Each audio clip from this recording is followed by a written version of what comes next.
ৰাজ্যৰ মুখ্যমন্ত্ৰী যিজনে সংবিধানৰ শপত গ্ৰহণ কৰি গণতন্ত্ৰৰ কথা কৈছিল, সেই মুখ্যমন্ত্ৰীয়ে প্ৰতিনিয়ত সাম্প্ৰদায়িক বক্তব্যৰ জৰিয়তে এটি বিশেষ ধৰ্মাৱলম্বী লোক আৰু গোষ্ঠীৰ লোকক সৰ্বদা মানুহৰ আগত ঘৃণাৰ চকুৰে চোৱা আৰু তেওঁলোকক যাতে অত্যাচাৰ কৰে তাৰ কাৰণে ভাষ্য দি আছে। ঠিক একেদৰে তেওঁৰ ৰাজনৈতিক সংগীবৃন্দয়ো সেই একেটা গানকে একেটা পথকে অনুসৰণ কৰি আছে। কেৱল আৰু কেৱল 2026 চনৰ নিৰ্বাচনৰ বৈতৰণি পাৰ হ'বলৈ মুছলমানসকলক টাৰ্গেট কৰি লোৱা হৈছে আৰু বিভিন্ন কাৰ্যক্ষেত্ৰৰ জৰিয়তে বিগত 5টা বছৰে মুছলমানসকলক যি ধৰণৰ অত্যাচাৰ কৰিছে সেইবিলাক বখানি সেইবিলাক কৈ তেখেতসকলে ভোট আদায় কৰিব বিচাৰিছে। আৰু অতি শেহতীয়াভাৱে শ্ৰমিকসকলৰ পৰা টকা কাঢ়ি খোৱালৈকে যি নিম্ন পৰ্যায়ৰ মন্তব্য মুখ্যমন্ত্ৰী ডাঙৰীয়াই কৰিছে, আমি তীব্ৰ ভাষাৰে নিন্দা কৰিছোঁ। আমি ঘৃণা কৰোঁ তেওঁৰ এই মন্তব্য গণতন্ত্ৰৰ পৰিপন্থী, যাৰ কাৰণে এই মন্তব্যৰ কাৰণে তেখেতে ক্ষমা খোজা উচিত। আজি আমি এআইইউডিএফ দলে এই সমগ্ৰ বিষয়সমূহক লৈ ভাৰতৰ মহামহিম ৰাষ্ট্ৰপতি মহোদয়ালৈ আমি পত্ৰ প্ৰেৰণ কৰিম আৰু আমি বিচাৰিছোঁ যে মুখ্যমন্ত্ৰী ডাঙৰীয়াক বন্দী কৰি ৰাখক, তেখেতে নিৰ্বাচন হ'বলৈ নিদিয়ে, বৰঞ্চ ইয়াতে হিন্দু মুছলমানৰ এটা সংঘাতহে তেখেতে সৃষ্টি কৰিব, যি সংঘাতৰ জৰিয়তে যি হাতামপুৰুষীয় ঐক্য আৰু সংহতি আছে সেই সংহতিক বিনষ্ট কৰিব, অসমৰ ৰাজনৈতিক পৰিস্থিতিক উত্তপ্ত কৰি অনেক মানুহৰ তেজেৰ ফাকু খেলিব, সেই ধৰণৰ ষড়যন্ত্ৰ যেন মুখ্যমন্ত্ৰীয়ে ৰচনা কৰিছে আমাৰ সন্দেহ হৈছে। আজি যি সময়ত সকলোৰে সংবিধানে কৈছে যে সংবিধানৰ আৰ্টিকল 14 ইকুৱেলিটি বিফৰ ল, আজি তেখেতে বিধানপালিকাৰ এজন মুৰব্বী হিচাপে তেখেতে ইকুৱেলিটি কৰা নাই, তেখেতে মুছলমানসকলক হাৰাশাস্তি কৰিব লাগে বুলি কৈ আছে। আজি আৰ্টিকল 15 য'ত কোৱা হৈছে যে ধৰ্মৰ ভিত্তিত কোনো মানুহক ডিছক্ৰিমিনেশ্যন কৰা নহ'ব, ভাৰতীয় সংবিধানত কোৱা হৈছে। আজি আপোনালোকে চাওক, মুছলমানসকলক ধৰ্মৰ ভিত্তিত ডিছক্ৰিমিনেশ্যন কৰি থকা নাইনে? আজি মিয়া বুলি কৈ কাক ডিছক্ৰিমিনেশ্যন কৰি থকা নাই, কাক ঘৃণাৰ পাত্ৰ সজোৱা নাই? ইয়াত আৰ্টিকল 19ত কৈছে ফাণ্ডামেণ্টেল ফ্ৰীডমছ। আজি মানুহৰ স্বাধীনতা হৰণ কৰা হৈছে। আজি মুক্তভাৱে বিচৰণ কৰিব পৰা নাই। যদি কৰবাৰ পৰা কৰবাত কামৰ সন্ধানত গৈছে, সেই ঠাইত মুখ্যমন্ত্ৰীয়ে তেখেতক ভেৰনীয়া গুণ্ডা বাহিনী লগাই তেওঁলোকে তাৰ পৰা খেদি দিয়া হৈছে কেৱল তেওঁলোকৰ পৰিচয় মুছলমান হোৱাৰ কাৰণে। আজি আপোনালোকে চাওক যে article 19 freedom of movement and residence. আজি আপোনালোকে চাওক right to life and dignity. আজি আৰ্টিকল 21 ভায়োলেশ্যন হৈছে। আজি কোনো এজন মিয়া মানুহে কোনো এজন মুছলমান মানুহে সন্মান সহকাৰে এই অসম মুলুকত অসম মাটিত বাচি আছে বুলি ক'ব পাৰিব? কোনোবাই নিজৰ ডিগনিটি পাইছে? নাই পোৱা। কোনে কাঢ়ি ল'লে? মুখ্যমন্ত্ৰীয়ে কাঢ়ি লৈছে। মুখ্যমন্ত্ৰীৰ যি মেকানিজিম, তেখেতৰ যি ব্যৱস্থা, সেই ব্যৱস্থাৰ জৰিয়তে কাঢ়ি লোৱা হৈছে। আজি আৰ্টিকল 25 আৰু 26ত ভাৰতৰ কনষ্টিটিউশ্যনত ফ্ৰীডম অফ ৰিলিজিয়ন, আজি ইয়াতে ধৰ্মৰ যি স্বাধীনতা, সেই স্বাধীনতা পৰ্যন্ত কাঢ়ি লোৱা হৈছে। কোনোবাই তবলিগী জামাতত গৈছিল, সেই জামাতৰ পৰা আহি থকা লোকক গাড়ীৰ পৰা নমাই অত্যাচাৰ কৰা হয়, ভাঙচুৰ কৰা হয়। এই ঠাইত নিজৰ ধৰ্ম কৰ্মৰ কাৰণেও সেই সুযোগকণ পৰ্যন্ত কাঢ়ি লোৱা হৈ আছে। আজি আৰ্টিকল 29 আৰু 30 মাইনৰিটি ৰাইটছ, সংখ্যালঘুসকলৰ অধিকাৰৰ কাৰণে সংবিধানৰ 29 আৰু 30 নম্বৰ অনুচ্ছেদত বিশেষ কেইটামান দফা আছে। আজি সংখ্যালঘুসকলৰ অধিকাৰ সৰ্বতোপ্ৰকাৰে ভুলুণ্ঠিত তেওঁলোকে কৰিছে। আজি সংবিধানৰ অতকেইটা দফা প্ৰতিনিয়ত যিসকলে পদদলিত কৰে, যিসকলে সেই মানুহৰ অধিকাৰ কাঢ়ি খাব বিচাৰে, তেওঁলোকে গণতান্ত্ৰিকভাৱে এখন ৰাজ্য কৰি এই ৰাজ্যৰ মুখ্যমন্ত্ৰী হৈ থকাৰ কোনো নৈতিক অধিকাৰ নাই। আমি ভাবো যে মুখ্যমন্ত্ৰীৰ স্বইচ্ছাই তাৰ পৰা আঁতৰিব লাগে, অন্যথা ৰাষ্ট্ৰীয় যি ব্যৱস্থা আছে ৰাষ্ট্ৰৰ, সেই ব্যৱস্থাৰ জৰিয়তে তেখেতক অপহৰণ কৰা উচিত। কাৰণ এই সংবিধানখন হেতালি খেলিবলৈ নহয়, ধেমালি কৰিবলৈ নহয়। এই সংবিধানৰ ওপৰত মানুহৰ ত্যাগ আছে। এই সংবিধান পাবলৈ বহু মানুহৰ তেজ দিছে। এই সংবিধানৰ জৰিয়তে এটি দেশ গঢ়াৰ কথা, এটি কল্যাণকামী ৰাষ্ট্ৰ গঢ়াৰ কথা। সেই কল্যাণকামী ৰাষ্ট্ৰ গঢ়াৰ ক্ষেত্ৰত এই সাম্প্ৰদায়িকতাক আশ্ৰয় দি সংবিধানৰ অতবোৰ দফাক তেখেতে বিদ্যাংগস্তু দেখুৱাইছে। গতিকে এই সময় সংবিধান বচোৱাৰ সময়, এই সময় সংবিধানৰ অধিকাৰ ৰক্ষা কৰাৰ সময়, এই সময় কেৱল প্ৰশ্ন সংখ্যালঘুৰ নহয়, অসমৰ জাতীয় জীৱনৰ সমস্যা এয়া।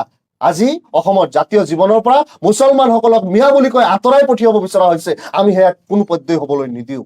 বৃহত্তৰ অসমীয়া জাতি গঠনত অসমৰ সংখ্যালঘু, যাক মিয়া কওক, চৰুৱা কওক, পমুৱা কওক আৰু কিবা কওক, তেওঁলোকে অসম্পৃক্তভাৱে তেওঁলোকে লাগি আছে এটা জাতি গঠনৰ কাৰণে সকলো ধৰণৰ ভাষা সংস্কৃতিৰ কাৰণে তেওঁলোকে কাম কৰিছে তেওঁলোকে কৰি যাব আৰু মুখ্যমন্ত্ৰীয়ে বিচাৰিছে জাতিক থানবান কৰি দিয়া হওক অসমীয়া জাতিক দুৰ্বল কৰি এটি হিন্দু আৰু হিন্দুবাদী ৰাজ্য প্ৰতিষ্ঠা কৰা হওক আৰু সেই হিন্দুত্বৰ ৰাজ্য প্ৰতিষ্ঠাৰ কাৰণে তেখেতৰ যি সপোনৰ গদগদ সপোন সেই সপোন কেতিয়াও বাস্তৱিত হ'বলৈ দিয়া নহ'ব আমি বিচাৰো যে জাতি ধৰ্ম বৰ্ণ নিৰ্বিশেষে এটি অসমীয়া জাতি গঠন হওক আজি বহিৰাগত অনা অসমীয়াই অসমৰ মন্ত্ৰিত্ব ৰাজপাট লয় সংখ্যালঘুসকলে মন্ত্ৰিত্বও বিচৰা নাই আজি তেওঁলোকে দুখীয়াৰ মাটি কাঢ়ি খাই আছে আজি তেওঁলোকে ইয়াতে কোটি কোটি টকাৰ সাম্ৰাজ্যৰ মালিক হৈছে অসমীয়া মানুহৰ মাটি কাঢ়ি লৈছে আজি বিহাৰী আজি ৰাজস্থানৰ পৰা অহাসকলে অসমৰ ৰাজপাট দখল কৰি খিলঞ্জীয়াসকলৰ অস্তিত্ব ৰক্ষা কৰিব এয়া ভুৱা কথা অতি স্পষ্টভাৱে ইয়াতে কেৱল সাম্প্ৰদায়িকতাৰ খেল খেলি ৰাইজৰ চকুত হিন্দু মুছলমানৰ কাজিয়া দেখুৱাই অসমখনত লুণ্ঠন আৰু লুটপাট কৰাৰ যি ষড়যন্ত্ৰ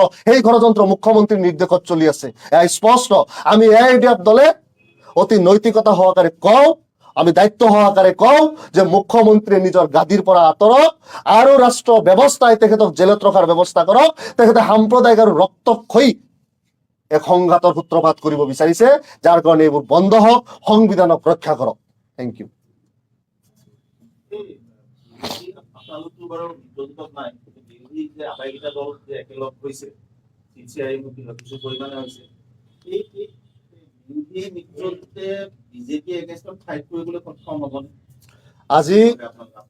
আজি এআইইউডিএফ দলৰ 20 বছৰীয়া ৰাজনৈতিক পৰিক্ৰমাত আমি মাত্ৰ এবাৰৰ বাবে এটা মহাজোঁটত আছিলো বা এটা জোঁটত আছিলো এইবেলি আমি কোনো জোঁটৰ লগত অংশগ্ৰহণত নাই আমি একলা চলৰ নীতিত বিশ্বাসী বিগত সময়তে আছিলো আজিও আছো কিন্তু আমি ভাল পাইছো যে বিৰোধী শক্তিয়ে এটি জোঁট কৰিবলৈ গৈ আছে অন্যথা অখিল গগৈয়ে যোৱাবেলি বিজেপিক জিকাবলৈ যি সহায় কৰিছিল লুৰিণজ্যোতি গগৈয়ে যিটো সহায় কৰিছিল সেই সহায়টো অন্ততঃ এইবাৰ নহব আমি এআইইউডিএফ দল বিজেপিৰ বিৰুদ্ধে এটা দল হিচাপে বিজেপি বিৰোধী দল হিচাপে যিখিনি কৰিব লাগে আমি আমাৰ সীমাবদ্ধতাৰ ভিতৰত থাকি সেইখিনি কৰিম আমি মিত্ৰতাত মহাজোঁটত নাথাকিও আমি সকলো ধৰণৰ মিত্ৰতা মহাজোঁটৰ ধৰ্ম পালন কৰিম আপোনালোকক প্ৰমিছ দিছো আমি বিচাৰো যে এই বিজেপি এই জালিম শাসকৰ অৱসান হ'ব লাগে আৰু তাৰ কাৰণে আমি যিমান বেছি চেক্ৰিফাইচ কৰোঁ তেওঁলোকক ক'বও নালাগে কাৰণ তেওঁলোকে অন্ততঃ অখিল আৰু লুৰিণক চম্ভালি ৰাখক আৰু কংগ্ৰেছে গৈ উজনিত কাম কৰক নামনিত ইউডিএফৰ বিৰুদ্ধে যুঁজ দিয়া বাদ দি তাৰপিছত তেওঁলোকে চৰকাৰ কৰক ইউডিএফ অন্য কাৰো সৈতে নাযায় বিজেপিৰ সৈতে কোনো কালেও নাযায়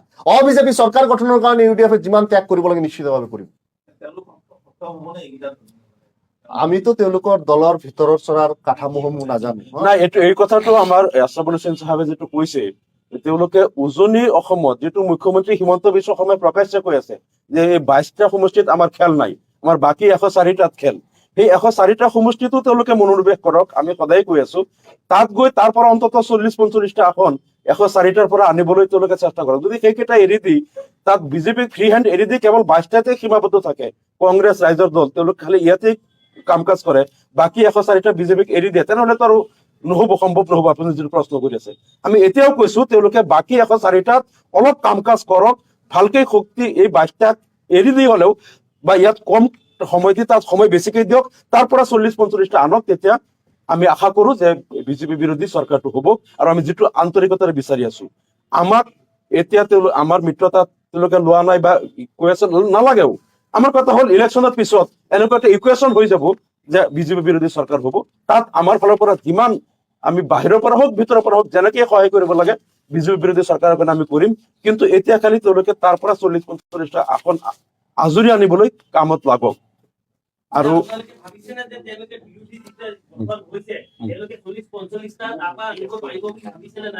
না মই ভাবো পাৰিব বা পাৰিলে হয় যদি তেওঁলোকে তাত অলপ মনোনিৱেশ কৰে কেৱল যদি তেওঁলোকে 104টা এৰি দিয়ে এই 22টাতে তেওঁলোকে এই কাম কাজ কৰে আৰু সৰ্বশক্তি এই 22টা সমষ্টিতে কৰে তেনেহ'লে নিশ্চয় নোৱাৰিব গতিকে তেওঁলোকে এতিয়াও পাৰিব আৰু আগৰ পৰাই লাগিব লাগিছিল সেই বাকী 104টাতো তেওঁলোকে শক্তি প্ৰয়োগ কৰিব লাগে এইটো আমি তেওঁলোকক পৰামৰ্শ দিছো মানে ইলেকশ্যনৰ পিছত যদি এনেকুৱা পৰিস্থিতি আহে আপোনালোকে আমি বিজেপি চৰকাৰ গঠনৰ পোষকতা কৰি এটা সিঙ্গেল পয়েন্ট এজেন্ডা বিজেপি চৰকাৰৰ কাৰণে আমাৰ যিমান চেক্ৰিফাইচ কৰিবলৈ আমি কৰিম আমি মুখ্যমন্ত্ৰী মন্ত্ৰী আৰু বিধায়ক হোৱাৰ দৌৰত এআইইউডিএফ নাই স্পষ্টভাৱে আমাৰ কেতবোৰ গ্যাৰান্টি আছে আমাৰ কেতবোৰ ৰাইজৰ প্ৰতি প্ৰমিছ আছে সেই প্ৰমিছ বিলাক যদি তেনেকুৱা ইকুৱেশ্যন হয় বিজেপি চৰকাৰ হ'ব লাগিব সেইবিলাক যদি তেওঁলোকে ফুলফিল কৰে আমি নিশ্চিতভাৱে সমৰ্থন বা সহযোগ কৰিবলৈ প্ৰস্তুত থাকিম কোনে কংগ্ৰেছৰ কোন নেতা কংগ্ৰেছৰ মুখপাত্ৰ দুজনে আচ্ছা। একেৰাহে আজি উল্লেখ কৰি আজি আছে, লগতে মীৰা বৰঠাকুৰেও এই কথাটো আস্বাদন 2006 চনত AIUDF ৰ জন্ম। 2006 চনত চৰকাৰ কাৰ? কংগ্ৰেছ। 2005 চনত জন্ম, 6 চনত কংগ্ৰেছৰ চৰকাৰ। 2011 চনত AIUDF নিৰ্বাচন খেলিছে। কাৰ চৰকাৰ? কংগ্ৰেছ।